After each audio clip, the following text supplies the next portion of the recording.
साथ संगत जी, प्यार से कहिए धन निरंकार जी। साथ संगत जी, मैं आशा करूंगा कि आपके जीवन में खुशी आ रही।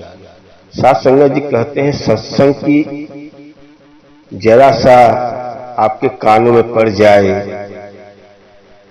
तो आपका जीवन बदल देता है। सत्संग की महिमा बहुत बखान है। और साथ संगत जी, वीडियो अच्छा लगे तो लाइक सब्सक्राइब कर देना, आने वाला वीडियो मिलता रहे। साथ संगत जी, एक चोर का पूरा परिवार चोरी ही करता था। उसके दादा परदादा खानदान ही वही था। चोरी करना, दिन में सोना, धन दौलत बहुत था, खाते पीते थे, रात में चोरी करते थे। अब चोर के दादा परदादा वही किए थे, बेटा भी वही कर रहा था। अब बेटा का बेटा हो गए।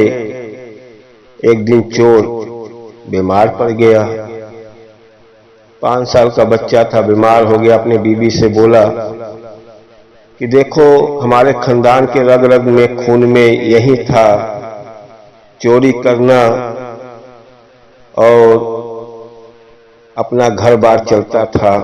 अब मेरा बचने का आशा नहीं है और मेरे बच्चे जब बड़ा होगा, मेरा बेटा, तो इसको भी चोरी सिखाना और मेरा बोलना, अपने बीवी से बोलना इसको कि मेरे रग में ही,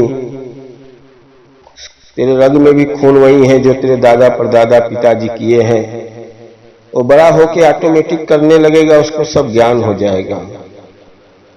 और तो अपने बच्चे को सत्संग से दूर रखना और बड़ा होगा तो उसको बोल देना कि जा तू चोरी करने, जो तेरे बाबा दादा परदादा किए हैं, वो ऑटोमेटिक रास्ता निकाल देगा। वही हुआ। जब बेटा 15 साल का हुआ तो माँ से बोला, माँ सब लोग काम पे जाते हैं, हमारे घर में मैं काम पे ही नहीं जाता हूँ। तो माँ ने बोला, बेटा पैसा बहुत है, तू पहले पढ़ाई लिखाई कर ले, फिर काम पे जाना। बेटा बड़ा हो गया, 20 साल का। बोला, माँ अब काम कौन सा करूं? कहीं जो तेरे दादा परदादा किए थे वही काम तू भी कर। दिन में सो, आराम कर, रात को अपना चोरी पे निकल जा। ये तेरा खानदानी है, सब यही खानदान में किए हैं। लेकिन 2 बात से दूर रहना। कहीं सत्संग हो रहा होगा, वहां से हट जाना। और चोरी करना, कभी ये मत कहना कि मैं चोरी किया हूं। कितना भी डंडा पड़े, बोलना मैं चोरी नहीं किया हूं। 2 बात याद रखना। अब लड़का चोरी करना शुरू कर दिया। अब चोरी करते करते राजा के पास खबर गई कि भाई 15 साल से चोरी नहीं हो रहा था, राज्य में फिर चोरी शुरू हो गया। कौन चोरी कर रहा है? अब तो चोरी राजा के महल में भी चोरी कर लिया उसने। राजा ने सभी सिपाहियों को बोला कि देखो, अभी चोर आएगा तो कहीं से भागने न पाए।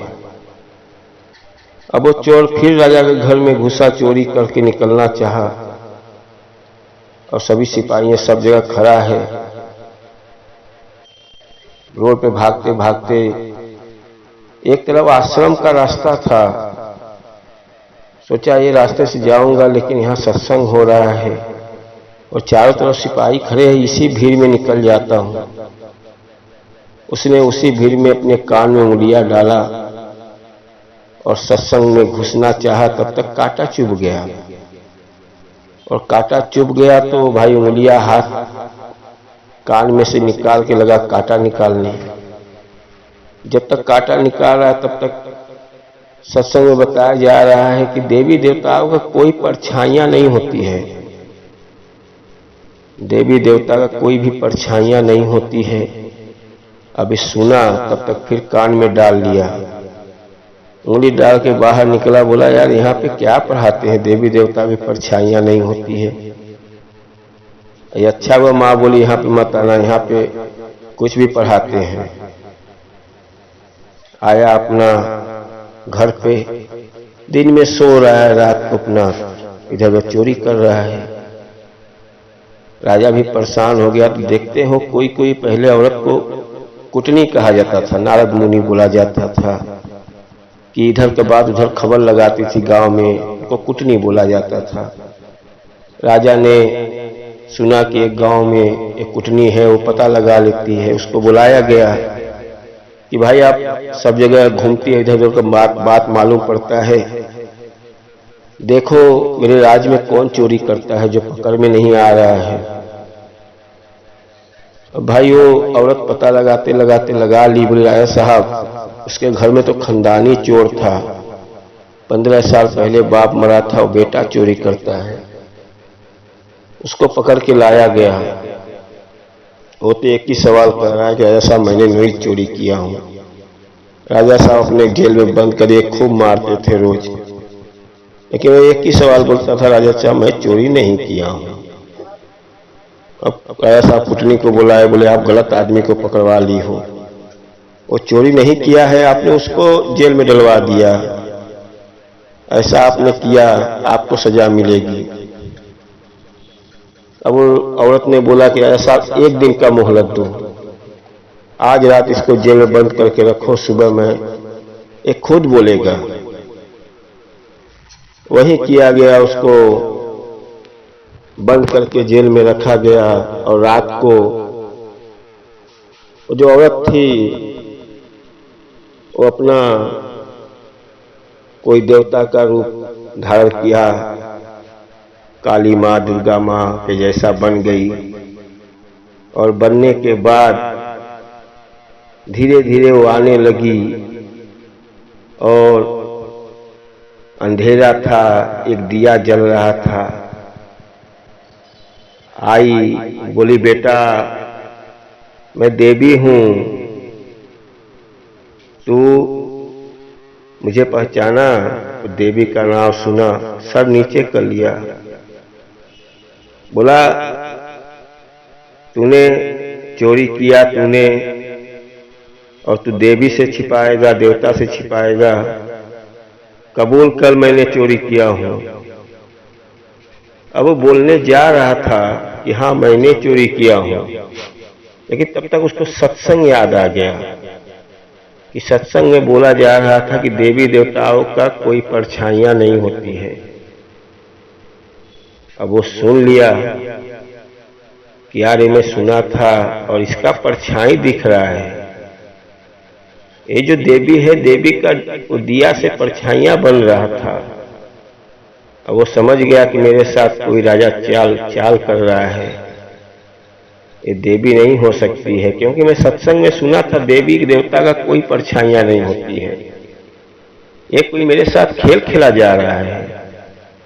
उसने बोला कि देवी आप तो अंतर्यामी हो, आप पता लगाओ कौन चोरी किया है, आप तो जानती हो मैं चोरी नहीं किया हूं, आप तो अंतर्यामी हो, मुझे जानती हो कि मैं चोरी नहीं किया, तो कौन चोरी किया उसको पकड़ के दिखाओ, आप देवी हो।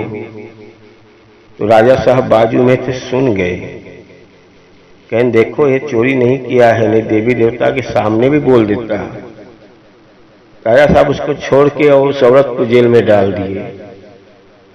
वो घर पे आया, माँ से बोला माँ आज सत्संग की 2 कानों में आवाज गई थी जो आज मुझे बचा लिया, नहीं राजा मुझे जिंदगी भर के लिए जेल में डाल देता, बहुत मारता, उम्र कैद कर देता है। ये सत्संग की महिमा बहुत है माँ, मैं जा रहा हूं सत्संग में।